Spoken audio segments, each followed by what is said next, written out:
What's going on, dividend chasers? It's the Dividend Bloodhound here with another investing video. Now in this video we're going to talk about your Freetrade ISA, because I've seen a lot of questions going around about what happens to your Freetrade ISA when it rolls over into the new tax year coming up. This question has been posed a couple of times, and on a recommendation from Growing Dividends, thank you very much for that, buddy, I thought I'd pop a little video together explaining what will happen to your ISA allowance as we roll through into the new tax year. Now you'll have to bear with me when we get into the crux of this, because I've had to take a few notes down, so I might have to refer to my notes if I really have to, but I will do my best not to. And with that being said, let's get into the video.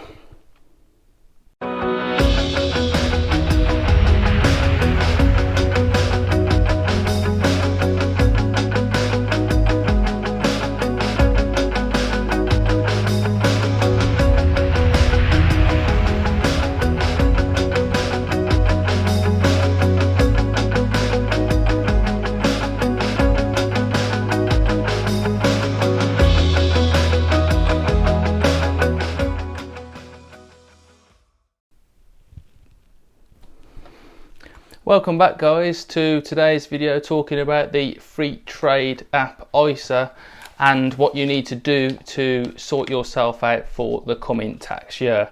Now, as of 11:59 p.m. on the 3rd of April, that is your last chance to add to your 2019-2020 ISA allowance.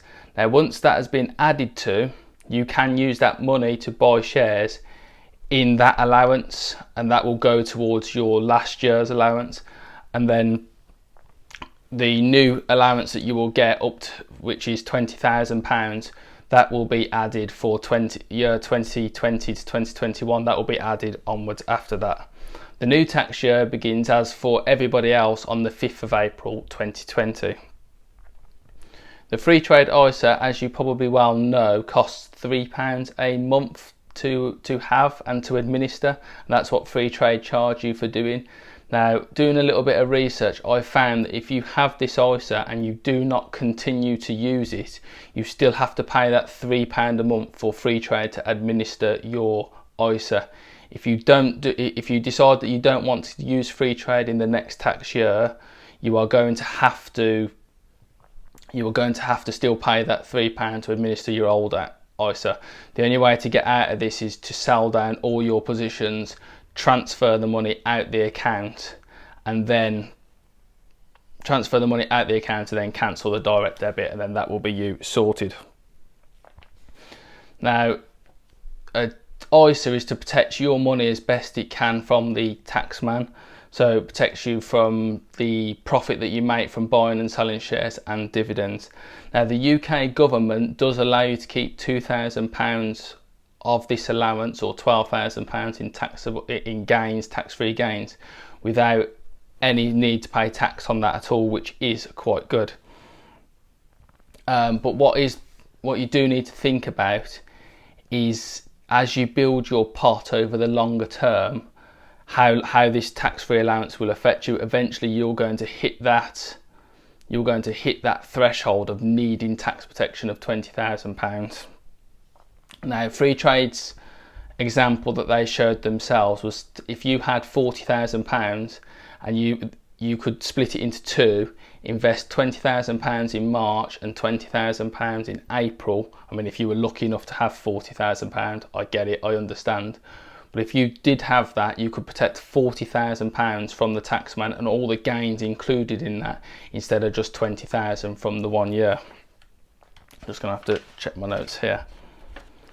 As we said, the UK does allow you to keep a certain amount of your dividends for free, but eventually you are going to build up, even small investors, over time, you are going to build up your money to reach this threshold. And what it is worth noting is that once your ISA allowance has gone, if you didn't use your ISA allowance for 2019 to 2020, for example, that's it, it's gone.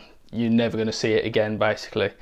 So the way I've looked at this is, well, if you have an ISA for 10 years, let's say, you can protect up to £200,000 of your savings. I know that's a lot of money and most people won't achieve that.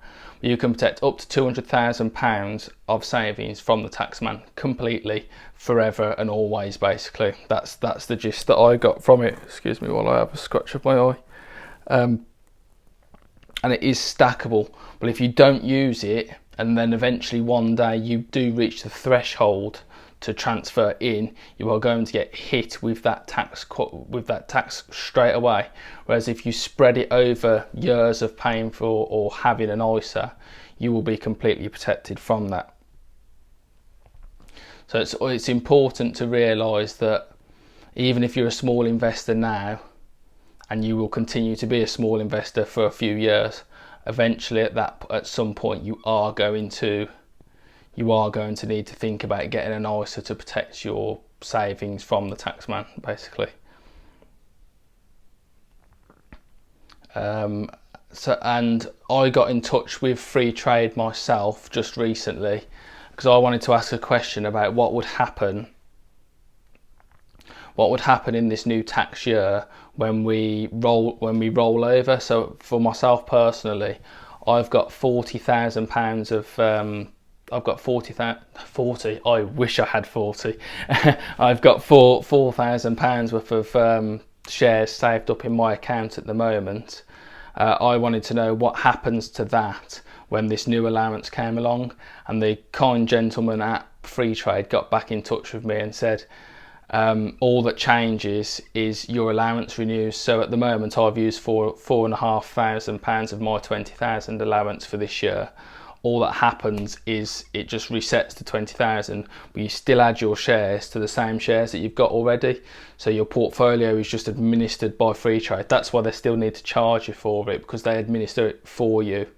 So your pot just builds and builds and builds over time. So year on year you will keep adding to it, but you'll never have to worry about paying tax on the old one or the new one, and so on and so forth. So this is why I'm saying it's very important to get your ISA in shape. I know there are other companies out there like Trading 212 that offer an ISA for free, and that is great. Eventually they might charge for that, I don't know. I'm a bit intrigued as to how Trading 212 makes its money, because it seems that everything on the app is completely free.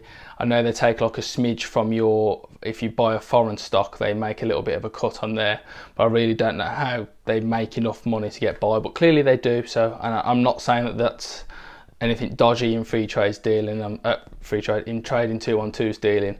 I'm just highlighting that the actual Trading 212 account is free. Freetrade charge for it, but I actually enjoy using Freetrade a lot more. I think it's more user friendly. You get a bit quicker answer out of the customer support team, which I personally really enjoy, and I really enjoy the user friendliness of the app itself, and it's the new kind of hip one. Freetrade is definitely the more mature app, I would say, but I keep getting confused. Trading 212 is definitely the more mature app, but Freetrade is the newer one, the new kid on the block, and it's kind of where the excitement is at the moment, I would say. And I like giving out their free shares at the moment as well. If you really want a free share, hit me up in the comments section below, and we'll talk about that as I'll fire you one, and you can get a free share for up to £200. So I hope this video has helped. I've had to get it together quite quickly because I appreciate the necessity that the ISA allowance is already running out this year. So I've put it together, and it's just a quick video to try and help some people out, because some people out there are a bit confused as to what's going on with their ISA as we roll over, especially the stocks and shares ISA. So I hope this helps, and if it has, please hit that like button in the corner there and subscribe to my channel if you've not been here before, and I will see you again in the next video. See you later. Goodbye.